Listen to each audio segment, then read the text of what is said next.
ఒక్కసారి కొమ్మూరి గోల్డ్ కి కాల్ చేయండి. తాకట్లో ఉన్న మీ బంగారాన్ని విడిపించి మార్కెట్ ప్రైస్ కి వాళ్ళు కొనుక్కుని మిగతా డబ్బులు మీకు ఇచ్చేస్తారు. హలో అండి, అందరికీ నమస్కారం. నేను మీ కట్టా కార్తీక్. సోషల్ మీడియాలో మాట్లాడేవాడికి సెన్సార్ ఉండదు. ఏదైనా మాట్లాడుకోవచ్చు, ఎంతైనా మాట్లాడుకోవచ్చు. దాన్ని అడ్డం పెట్టుకొని ఎవడి పడితే వాడు ఇష్టం వచ్చినట్టు తిట్టడం అనేటువంటిది మాట్లాడడం కాదు, తిట్టడమే అలవాటుగా మారిపోయింది. మీ అందరికీ నా అన్వేషణ తెలుసు కదా. ఇప్పుడు అతను మాట్లాడిన మాటలు వివాదంగా మారాయి. హిందువుల మనోభావాన్ని కించపరిచేలా ఉన్నాయని చెప్పేసి అనేక మంది నా అన్వేషణ మీద కేసులు నమోదు చేస్తూ ఉన్నారు. కరాటి కళ్యాణ్ లాంటి వాళ్ళు కావచ్చు, టీఆర్టీవీ తిరుపతి లాంటి వాళ్ళు కావచ్చు, అనేక మంది నా అన్వేషణ మీద కేసులు నమోదు చేస్తూ ఉన్నారు. ఇంతకీ ఏంది ఇతని మీద కేసులు నమోదు చేయడానికి ఉన్నటువంటి కారణం, ఇతను మాట్లాడిన మాటలేంటి అనేది ఒక్కసారి చూసినప్పుడు అతను చెప్పదలుచుకున్న ఉద్దేశం ఏంది? మహిళలు ఎలాంటి వస్త్రాలైనా ధరించవచ్చు, బెక్కనీలు వేసుకున్నా సరే, బెక్కనీలు వేసుకొని రోడ్డు మీదకి పోయినా సరే వాళ్ళ మీద దాడులు చెరగని సంస్కృతి రావాలి, వాళ్ళని రేపులు చెయ్యని కల్చర్ రావాలి అనేది ఆయన చెప్పదలుచుకున్న మాటగా నాకు అర్థమైంది. కానీ చెప్పిన మాటలు, వాడిన పదాలు దారుణం అంటే ఆ పదం చాలా తక్కువ. ఒక మనిషి వాడకూడని పదాలు, యూట్యూబ్లో ఒక మనిషి వాడకూడని పదాలు, ఆ పదాలు అంటే అసలు వీడి మనిషి ఏనా అనిపిస్తుంది. ఈ మాటలు విన్న తర్వాత నేను విన్న సమాచారం మేరకు 70,000 మంది ఫాలోవర్సు నాన్ వేషన్ని అన్ఫాలో చేశారు అనేటువంటిది నేను వింటున్నా.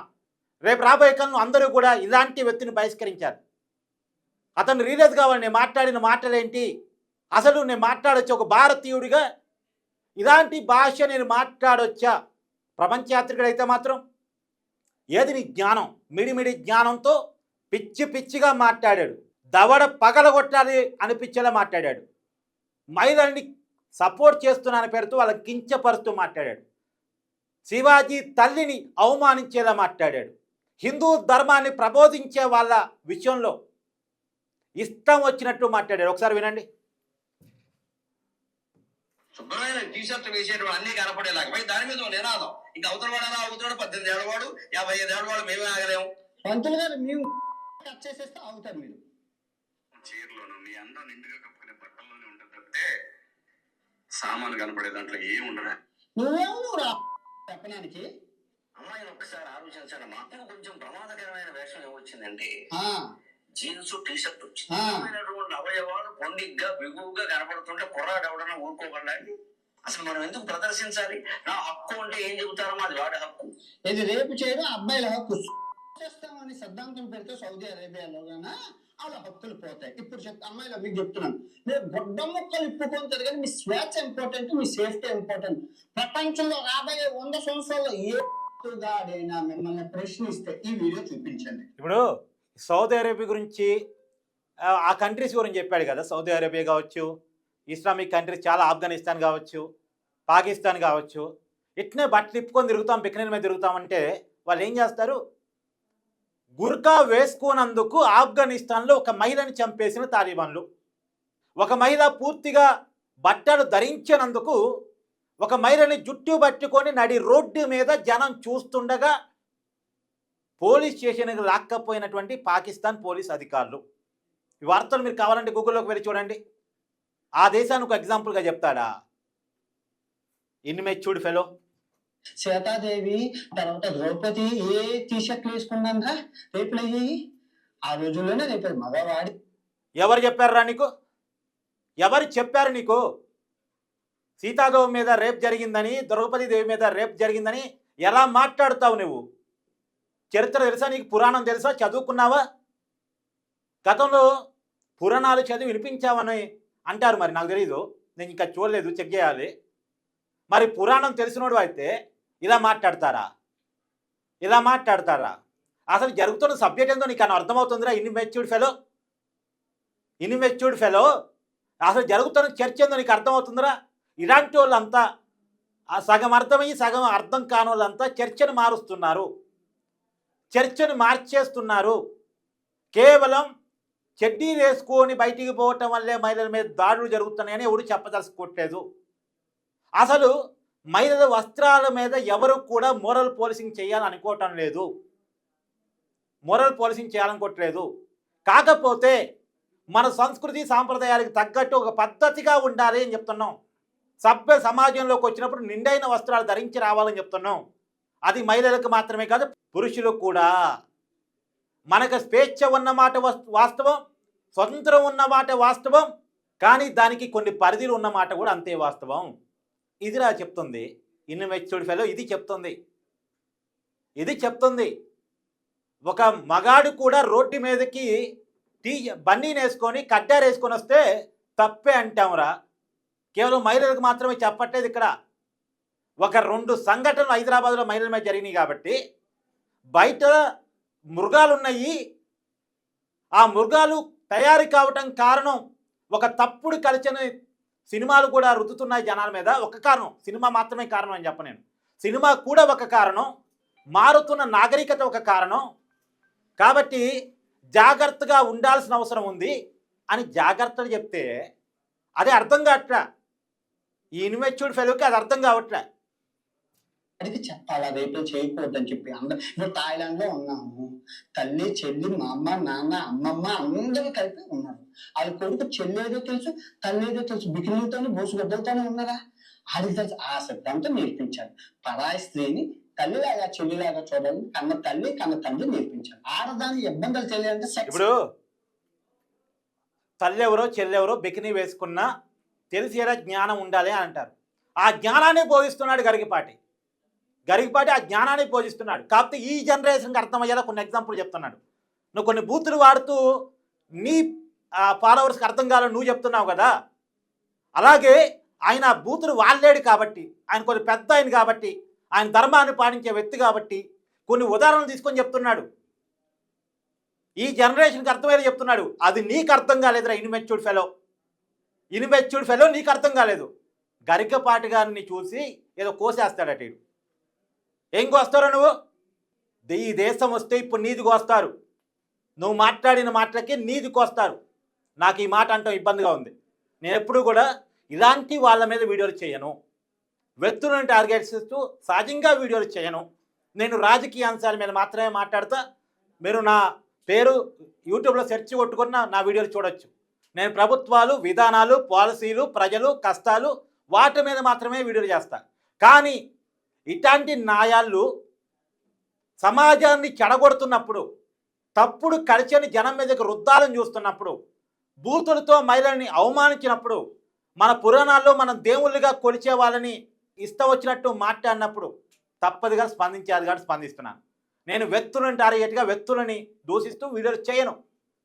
ఫేమస్ కావటం కోసం వివాదాలు అయ్యే కాన్సెప్ట్లో జూరి ఇష్టం వచ్చినట్టు మాట్లాడి, నోటికొచ్చినట్టు మాట్లాడి వీడియోలు చేయను.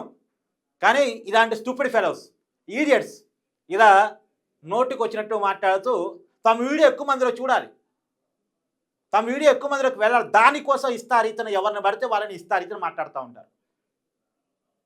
మన శివాజీ తల్లిని కామెంట్ చేశాడు, నిన్న గరికపాటి గారిని కామెంట్ చేశాడు. చివరికి హిందూ దేవతలుగా ఉన్నటువంటి సీతమ్మ వారిని కూడా వదలలేదు. అరే సీతమ్మ వారు తల్లి సీతమ్మ అగ్ని ప్రవేశం చేసి మరి తన ప్రాతివత్యాన్ని నిరూపించుకున్నటువంటి గొప్ప వీర మహిళ. ఈ జనరేషన్కి ఆదర్శమూర్తి. శ్రీరాములు వారు కావచ్చు, సీతాదేవి కావచ్చు, వాళ్ళ చరిత్ర ఒక ఆదర్శం. వాళ్ళని దేవుళ్ళలాగా పూజిస్తాం, ఆదర్శంగా తీసుకుంటాం. ఇంకో విషయం తెలుసా, హిందూ మతాన్ని నమ్మని వాళ్ళు కూడా శ్రీ సీతారాముల చరిత్రను తెలుసుకొని దాన్ని ఫాలో కావాలి అని అనుకుంటారు. నీకేం తెలుసురా? ఎడ్యుకేషన్ పిల్లలకి చెప్తే అర్థం ఉంటుందమ్మా. వీళ్ళు ఎంజాయ్ కొడుకు తెలీదు. మొన్న పద్ధతిగా ఈ పదం విన్నారు కదా. మహిళలకు సపోర్ట్ చేస్తూనే లా భాష మాట్లాడాడు. ఈ లా భాష ఎవరిని తిడుతున్నట్టు? మహిళను తిడుతున్నట్టు కాదా? లాని ఎవరిని అన్నట్టు? మహిళని కాదా? ఏంటా పదం? మహిళకు గౌరవం ఇచ్చినట్ట, మహిళలకు సపోర్ట్ చేసినట్ట, మహిళల హక్కుల గురించి మాట్లాడతాడు, మహిళలకు సపోర్ట్ చేస్తున్నట్టే మాట్లాడతాడు. ఎడ్యుకేషన్ కావాలి అన్నాడు, నేర్పించాలన్నాడు. ఈ పాయింట్ బాగుంది. మంచిగానే చూద్దాం. ఈ పాయింట్ బాగుంది. ఈ తరానికి ఎడ్యుకేషన్ పెంచాలి, మెచ్యూరిటీ లెవెల్స్ పెంచాలి, చదువుల్లో మార్పులు తీసుకురావాలి. చదువులు నైతికతను బోధించలేకపోతున్నాయి, వాస్తవం అది. ఏది మంచి ఏది చెడు నేర్పలేకపోతున్నాయి, నిజమది. దాని మీద మాట్లాడు, సబ్జెక్టివ్గా మాట్లాడు. కానీ ఆ బూతులేంది, లాకోడికేంది, ఎవరిని తిట్టి తెలుసుకున్నా నువ్వు? పళ్ళు రాలగొట్టాలి.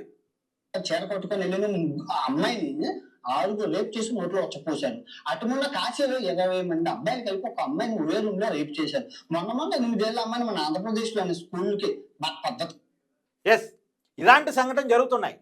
ఇలాంటి సంఘటనలు నిజంగానే జరుగుతున్నాయి, కాదు అంటలేదు. మహిళల మీద ఘోరాలు జరుగుతున్నాయి, నేరాలు జరుగుతున్నాయి, కాదంటలేదు. ఈ కల్చర్ రావడానికి ఉన్న కారణం ఏందో తెలుసా? ఇది ఖచ్చితంగా ఖండించాల్సిందే, చర్యలు తీసుకోవాల్సిందే, మహిళలకు రక్షణ ఇవ్వాల్సిందే. దాంట్లో ఏమీ నాకు భిన్నాభిప్రాయం లేదు. పెరగడానికి కారణం తెలుసా? ఇట్లాంటి వాళ్ళు కల్చర్. ఇతను గతంలో నాకు ఇప్పుడే ఒక జర్నలిస్ట్ చెప్తా ఉన్నాడు 14 ఏళ్ళ వయసు ఉన్నటువంటి ఒక అమ్మాయిని పక్కన పెట్టుకొని ఇక మాట్లాడకూడని పదాలు మాట్లాడుతూ వీడియో చేశాడట. మరి ఏ కల్చర్ నువ్వు నేర్పేది? ఏ కల్చర్ నువ్వు నేర్పుతున్నావు? టీనేజ్ రాగానే అమ్మాయిని పడేయాలి, టీనేజ్ రాగానే ఖచ్చితంగా లవర్ ఉండాలి, లేకపోతే జన్మే వేస్తూ అనేలా ఒక కల్చర్ని జనం మీద గుర్తున్న సినిమాలను తప్పట్టడం చేత కాదు. నువ్వు కూడా అదే కల్చర్లో ఉంటావు. మన సనాతన ధర్మాన్ని బోధించడం నీకు చేత కాదు. అది కనుక నేర్చుకోగలిగితే ఏది ధర్మం, ఏది నీతి, ఏది నిజాయితీ, ఏ రకంగా ఉండాలి, మన ప్రవర్తన ఏ రకంగా ఉండాలి అనేది కనుక నేర్పించగలిగితే ఈ తరానికి తప్పులెవడు చేయడు. తప్పు చేసినా భయపడతాడు, తప్పు చేయటానికి భయపడతాడు. Waste fellow. శుభ్రమైన టీషర్ట్ వేసేటువంటి అన్ని కనపడేలాగా పై దాని మీద నినాదం. ఇంకా అవతల వాడు అలా అవుతాడు, 18 ఏళ్ళ వాడు, 55 ఏళ్ళ వాడు, మేమే ఆగలేము. పంతులు గారు మేము ఇది మళ్ళీ రిపీట్ వచ్చినట్టుంది. ఇది నాన్ వేషన్ మాట్లాడుతున్నటువంటి వీడియో. ఏదో గరికపాటి గారిది కట్ చేస్తాడట, వీడిది కాదు కట్ చేయాల్సింది. ఏది ఏమైనా నాన్ వేషన్ మాట్లాడిన మాటలు నిజంగా కూడా చాలామంది మనోభావాన్ని కించపరిచేలాగా ఉన్నాయి. ప్రత్యేకించి ద్రౌపది తల్లి మీద, సీతా తల్లి మీద మాట్లాడినటువంటి మాటలు ఖచ్చితంగా కూడా హిందువుల మనోభావాన్ని కించపరిచేయే. ఇప్పటికే అనేక మంది నాన్ వేషన్ మీద కేసులు పెట్టడానికి రెడీ అవుతున్నట్టుగా నాకున్నటువంటి సమాచారం. ఇక రాబోయే కాలంలో వాళ్ళ కేసుల చుట్టూ చర్చ నడిచింది. కానీ ఏది ఏమైనా నాన్ వేషన్ క్షమాపణ చెప్పాలి. ఇప్పుడు శివాజీ చెప్పిందంటే ఉద్దేశాలు పక్క పోయి 1-2 మాటలు మాట్లాడారని చర్చకు వచ్చింది. ఇప్పుడు ఎన్ని మాటలు మాట్లాడాడు శివాజీ? 2 అన్పార్లమెంటరీ పదాలు మాట్లాడాడు అన్నటువంటిది అది ముందుకొచ్చి అసలు ఆయన మాటల ఉద్దేశం పక్క పోయింది కదా. ఇప్పుడు ఎన్ని పదాలు నాన్ వేషన్ మాట్లాడాడు, ఎలా మనుషుల మనోభావాన్ని కించపరుస్తూ మాట్లాడాడు, ఎలా మన దేశాన్ని మన సంస్కృతిని కించపరుస్తూ మాట్లాడాడు. మనవత సౌదీ నుంచి నేర్చుకోవాలట, మనవట దుబాయ్ నుంచి నేర్చుకోవాలట కల్చర్. అక్కడ అసలు మహిళలకు రక్షణ ఉందా? మహిళలకు కనీసం సేఫ్టీ ఉందా? గురకా లేకుండా బయటికి పోతే ఎలా చూస్తారు, ఏం చేస్తారు వాళ్ళని మనకు తెలియదా? ప్రపంచ యాత్రికుడు కదా, జ్ఞానం పెరగాలి కానీ తగ్గటం ఏంటి? జ్ఞానం పెరగాలి, మెచ్యూరిటీ లెవెల్స్ పెరగాలి. కానీ పెరిగేది కూడా మరి అతిగా అయిందనుకో పెరుగుట విరుగుట కోసమే అయింది. ఇప్పుడు పెరుగుట విరుగుట కోసమే అతిగా పెరిగింది. ఒకవేళ నిజంగా అతిగా పెరిగితే అది విరగటం కోసమే. ఏం విరగొడతారు అనేది భారతదేశం అంతా చూపిస్తారు ఇతనికి. ఏది ఏమైనా ఒక వ్యక్తిని టార్గెట్ చేయడం నా ఉద్దేశం కాదు, కానీ నాన్ వేషన్ని టార్గెట్ చేయడం. మళ్ళీ చెప్తున్నాను, నాన్ వేషన్ గతంలో బెట్టింగ్ యాప్ల మీద వీడియో చేసినప్పుడు నేను సపోర్ట్ చేశాను. అతని మీద చిన్నపాటి రెస్పెక్ట్ ఉండేది. అతను వాడిన భాషలో కొన్ని తప్పులు ఉన్నప్పుడు ఉద్దేశం గొప్పది కాబట్టి. ఇప్పుడు అతని ఉద్దేశం ఏంటో అసలు పక్కకు పోతుంది. అసలు జరుగుతున్న చర్చను పక్కకు పెట్టేస్తున్నారు. జరుగుతున్న చర్చ మళ్ళీ క్లియర్గా చెప్తున్నాను. జరుగుతున్న చర్చ అమ్మాయిలు పలానా చీరే కట్టుకొని రావాలి, పలానా చుడీదార్ వేసుకొని రావాలి, పలానా జీన్ ప్యాంటు టీషర్ట్ వేసుకొని రావాలి అన్నది కాదు. అసలు మహిళలు పలానా వస్త్రాలు ధరించాలన్న కాడ ఎవరు పాయింట్అవుట్ చేయట్లా. అలా ఎవరికి హక్కు లేదు. కాకపోతే బయటకు వచ్చినప్పుడు బట్టలు వేసుకొని రావాలి, బట్టలు ఇప్పుకొని రావద్దు అన్నది మాత్రమే చెప్పాల్సుకున్న పాయింట్. కేవలం బయటకు వచ్చినప్పుడు బట్టలు లేకుండా రావద్దు, బట్టలు వేసుకొని రండి అన్నదే చెప్తున్నారు తప్ప ఫలానా బట్టలు వేసుకోరావాలని మోరల్ పోలీసింగ్ ఎవరు చేయట్లేదు. కేవలం ఇది మహిళలకు మాత్రమే కాదు, పురుషులకు కూడా ప్యాంటు చొక్కా వేసుకునే బయటకు వస్తాం మనం. ఇప్పుడు ప్యాంటు చొక్కా వేసుకునే షార్ట్ వేసుకుని ఆఫీసుకు రాంగా, షార్ట్ వేసుకునే ఈవెంట్కి పోంగా, పోతే పబ్బుకు పోతాము, అది వేరే విషయం. ఆ పర్టికులర్ సెంటర్లో ఆ పరిస్థితుల్లో అది ఓకే, అది అమ్మాయికైనా అబ్బాయికైనా అది ఓకే. కానీ బయట రెగ్యులర్ లైఫ్లో మనం ప్యాంటు షర్ట్ వేసుకుంటాంగా, నిండుగా బట్టలు వేసుకుంటాంగా. ఇప్పుడు నేను నిండుగా చొక్కా వేసుకున్నాను, ప్యాంట్ వేసుకున్నాను. ఇక నాతో పాటు ఆఫీస్లో 35 మంది ఉన్నారు, అందరూ ప్యాంటు చొక్కాలు వేసుకునే వచ్చారు. ఇదా అమ్మాయిలు కూడా బట్టలు వేసుకోమని చెప్తున్నారు అంతే ఇక్కడ. ఎందుకు? అది కూడా పరిస్థితులు బయట బాగలేవు కాబట్టి, బయట దోమలు ఉన్నాయి, కుట్టే అవకాశం ఉంది, దానికి చర్మం కనపడి చాలు కుట్టేస్తాయి, నిండి కప్పుకొని రండి అని చెప్తున్నారు. బయట మృగాలు ఉన్నాయి, మీదపడి కొరికేస్తాయి, నిండుగా బట్టలు కప్పుకొని రండి, సెక్యూరిటీ తీసుకోండి అని చెప్తున్నారు. అది చెప్తుంది ఇన్మెచ్యూర్డ్ ఫెలో. అర్థమైతే అర్థం కాకపోతే అర్థం చేసుకో, కానీ అర్థమయ్యి కాంది నోటికి వచ్చినట్టు మాట్లాడి పిచ్చి పిచ్చిగా మాట్లాడు, బాగోదు.